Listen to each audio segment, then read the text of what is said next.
Kon hindi na nagulat kay Brownlee. Gilas, may malaking advantage na wala sa Australia at Warriors nag-explore ng ibang paraan. Jaden Ivey solusyon.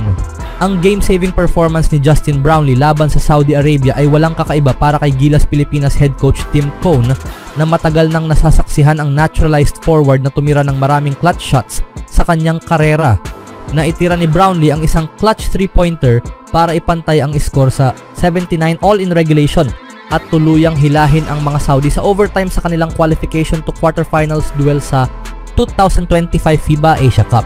Pagkatapos nito, nakipagtulungan siya sa mga batang bituin na sina Kevin Kiambao, Dwight Ramos at AJ Edu para tapusin ang laban sa score na 95-88. Para kay Cone, ang pinakabagong mahiwagang performance ni Brownlee ay isa lamang karagdagang kabanata sa isang kwento na ilang beses na niyang nasaksihan na nagbukas sa parehong paraan. It was a special game.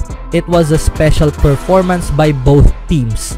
The home team really came to play and they were phenomenal, ani ni Cone sa post-game press conference. They posed a lot of problems for us and by all rights, they had the game won except for the guy sitting to my right who hit the big shots. If you know his history, that's not unusual. He's been hitting big shots. Lumalagpas pa sa national team ang relasyon ni Cone at Brownlee dahil magkasama silang nanalo ng ilang kampyonato para sa Barangay Ginebra sa PBA, na marami sa mga iyon ay dahil sa clutch plays ng huli. Sa international stage, nasaksihan din ni Cone ang mga mahikang gawa ni Brownlee, lalo na noong kanilang makasaysayang gold medal run sa 19th Asian Games last 2023 kung saan ipinakita ng naturalized forward ang kanyang scoring prowess. Sa laban nila kontra China sa semifinals, sumabog si Brownlee ng 33 puntos para muling maibalik ang Pilipinas sa Asian Games Finals matapos ang 33 taon. Pinangunahan niya rin ang opensa sa finals laban sa Jordan para wakasan ang 61 taong gold medal drought ng bansa. I'm his coach in his club team and when we played the Asian Games, he was hitting big shots. So this is nothing foreign to Justin, dagdag ni Cone. Then we came out and played very well in the overtime, really got the groove going, got some momentum. But man, what a special game that was. Para kay Brownlee, isa itong larong hindi niya malilimutan habang binigyang pugay niya ang kanyang mga kakampi at maging ang kalabang koponan sa pagbibigay ng isang espesyal na laban para sa mga fans. I agree with Coach, it was a great game. The host team came out and showed great support from the fans. And as a player, these are the games you dream about and you really look forward to playing, sabi ni Brownlee na nagtapos na may team high 29 na puntos. Just gotta give credit to both teams. Luckily, we came away with the win and advance in this tournament. What I like about our team is we just don't quit, ani Cone tungkol sa kanyang koponan na dati ay winless sa 2 laro. We just keep on coming. We call it the never say die attitude. Obviously, we don't want to rely on that all the time, but we hope that will be the one to get us forward, dagdag niya. Gayunpaman, lalo lamang titindi ang laban para sa Pilipinas at sa kanilang hangarin na maging kampiyon sa Asia. Kahit na malampasan ng world number 34 Gilas, ang number 65 Saudi, isang team na nagtatangkang mag-3-peat ang naghihintay sa quarterfinals.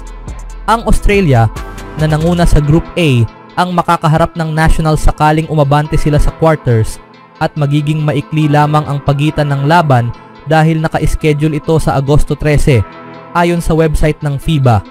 Aminado si Cone sa bigat ng hamon na kakaharapin, ngunit handa raw sila sa landas na pinili nila. We know the road is going to be tough, sabi ng longtime Gin Kings head coach. We know that we picked a tougher road to go, but we're ready to accept that challenge.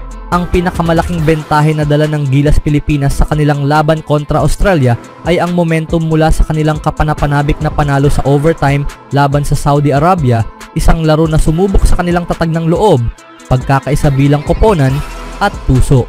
Ang panalong iyon ay hindi lang tungkol sa pag-survive laban sa isang matinding kalaban, ito ay patunay na kaya nilang maghukay ng mas malalim, manatiling nakatutok, at magpatupad ng mga diskarte sa gitna ng pinakamataas na presyon kahit kulang pa ang kanilang lineup. Ang matatag na pamumuno ni Justin Brownlee, ang matinding depensa sa mga kritikal na sandali ni Dwight Ramos, at ang napapanahong mga puntos ni Kevin Kiambao ay nagpakita na ang koponang ito ay may maraming manlalarong handang umangat sa mahahalagang pagkakataon, dahilan upang maging mas mahirap silang basahin at depensahan ng kalaban. Ang momentum ay isang makapangyarihang bagay sa basketball. Kapag naniniwala ang isang koponan na kaya nitong manalo, kadalasan ay mas malaya itong naglalaro, mas mabilis at mas malikhain.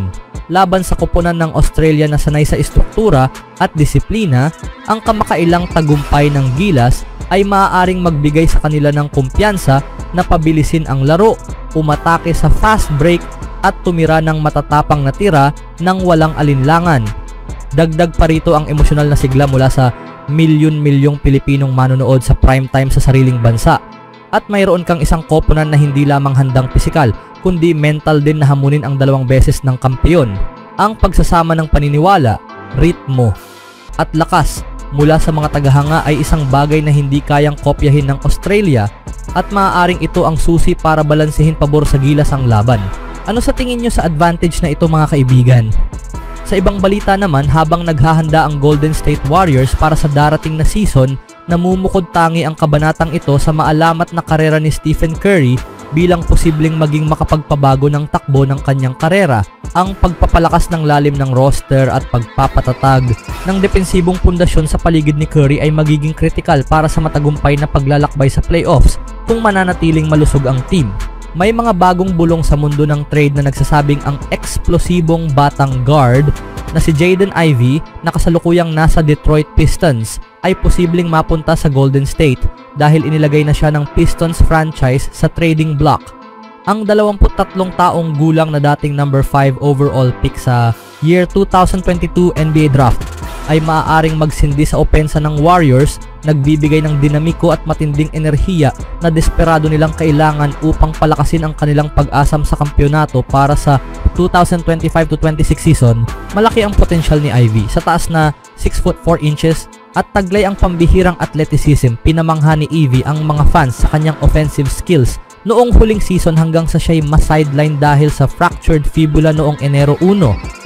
Sa 30 laro bago ang kanyang injury, pinailaw niya ang scoreboard sa pamamagitan ng average na 18 punto at ipinakita ang kahangahangang shooting percentage na 40.9% from the 3-point range as a career best. Ang kanyang eksplosibong athleticism, kakayahang umatake sa rim ng may matinding agresyon at bagong hasa na perimeter shooting ang gumagawa sa kanya bilang perpektong komplemento sa laro ni Curry. Sa mga nakakabilib na pagsabog ng bilis ni Ivey at abilidad na matapos ang play sa ibabaw ng ring, maaaring mabawasan ng malaki ang presyon kay Curry na sa edad na 37 ay nananatiling gravitational force ng opensa ng Warriors. Ang magkasamang enerhiya at scoring prowess ng kabataan ni Ivey at prolific na presensya ni Curry ay maaaring magbigay ng mas iba't ibang uri ng opensa na kayang tugunan ang problema ng Golden State sa consistent perimeter scoring, lalo na sa mga pagkakataong wala si Curry sa loob ng court. Kung iisipin ang mataas na potensyal ni Ivey, nakapagtataka na napasama siya sa trade block.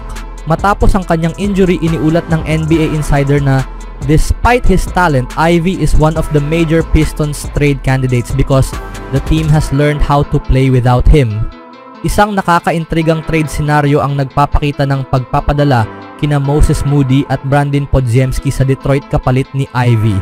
Bagamat may kaakibat na panganib dahil sa kamakailang paggaling ni Ivey, ang mataas niyang kapasidad bilang scorer ay ginagawa itong panganib na sulit subukan. Ang pagdadala kay Ivey sa Bay Area ay maaaring lubos na magbago ng hinaharap ng Warriors. Ang kanyang sigla bilang kabataan ay akma sa panahon pagkatapos ni Curry na nagbibigay daan sa front office na estratehikong magtayo sa paligid ng lumalabas na talentong ito habang tinutugunan din ang agarang layunin na makamit ang mga panalo sa kasalukuyan. Ano sa tingin nyo sa player na ito mga kaibigan?